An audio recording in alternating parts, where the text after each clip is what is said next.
Hey guys, I'm Schneider. Today's topic is about how to play or solo over a one chord vamp or jam. Oftentimes when you're playing a pop or a funk tune, you'll just have like a B flat 7 chord for X number of bars. And after a while you can find yourself running out of ideas of what to play. Or you just feel like whatever you're playing just sounds boring and it's the same thing over and over again. Well, it is the same chord, but there's something that you can do to make it sound more interesting. Now there's actually a couple ways to do this, but what we're going to talk about today is, well, let's think about this for a second. You have one chord. That means nothing's changing within the harmony, right? So that means that you can actually change the harmony. You can imply other harmonies over that one chord that's happening. So, for example, one way to do this is by something called triad pairs. You may have heard about this before. If not, then you're in for a real treat. If you have heard about this, and stick around, you might not have heard of this particular triad pair. So what I'm going to say here is we're going to do this in B flat 7. Very common chord, especially for a funk tune. So you take a B flat 7 chord. You have these, and I'm going to play it for my G7. You're going to play these chord tones. That's 1, 3, 5, 7. Okay, so a triad pair is exactly what it sounds like. It's a pair of triads. So the first triad we're going to use is G, B, and D. That's the G major triad.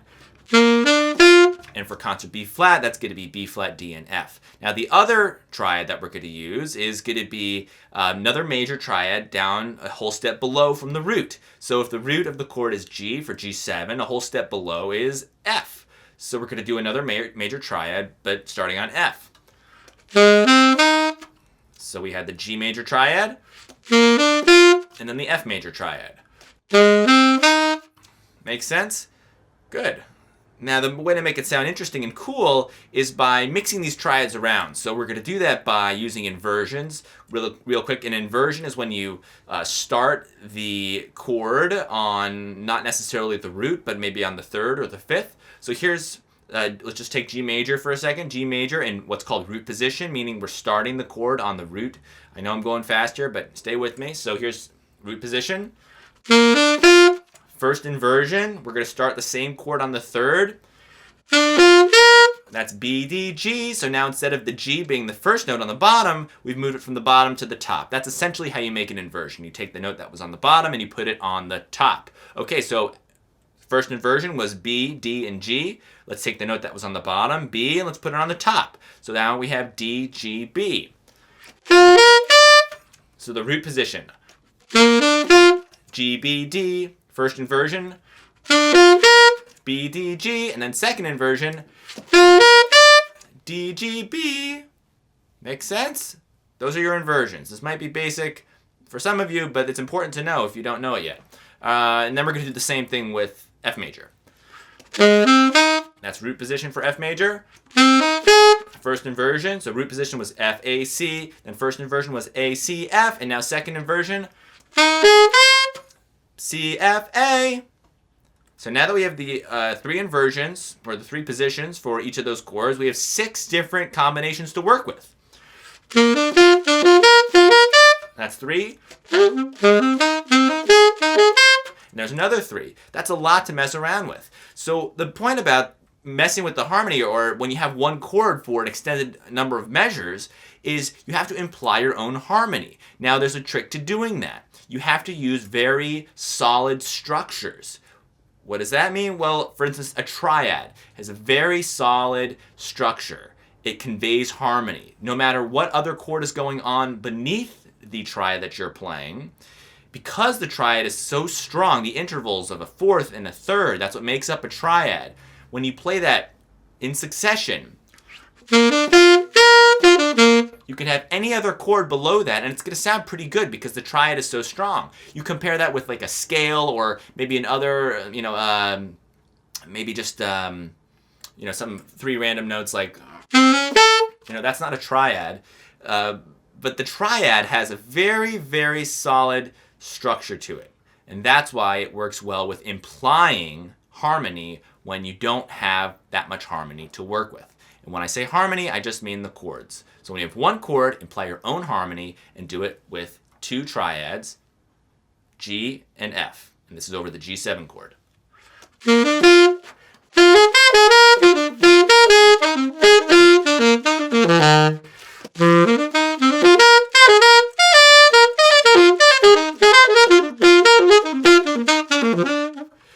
on. You can really get creative with this stuff. There's different patterns. We can talk about that later. I'll give you one pattern. It's basically just going up, and you go. It's kind of hard to explain. Maybe I'll write it out and put it somewhere. But real quick, I'll demonstrate. That's G, B, D. Now we're going to switch to F. We're going to alternate between G and F major. I know it's going quick here, so you might have to do a little rewinding. That's fine. It's YouTube. You can handle it. All right, G, B, D. Next one, we're going to switch to F now. Except we're not going to start on F. We're going to start on the next highest note. Well, let's see. We can choose between F, A, and C. Those are the 3 notes we get to choose from. We just came from G, B, D. So what's the next note up? G, A. A is right above G, so we're going to go to A. Here's the G. And now we're going to start the F triad on an A. Did you hear what happened there? We did G, B, D, and then we did A, C, F. Does that make sense? What happens after the A, C, F? We have to go to the next highest starting note. Well, we went from a G, then we went to an A. So we started in a G major, we switched to F major, we're going to switch back to G major now. The next highest note above A, that's in a G major, is B.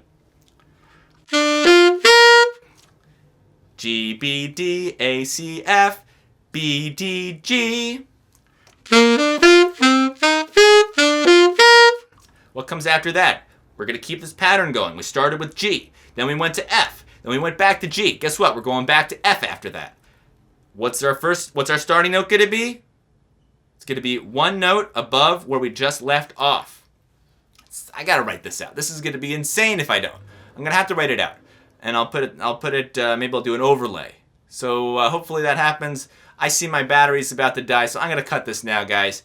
The point is, I want you to start messing around with implying other harmonies over a 1-chord vamp or 1-chord jam. And you can do that with triad pairs. So when you have a G7, you can use the G triad and the F triad.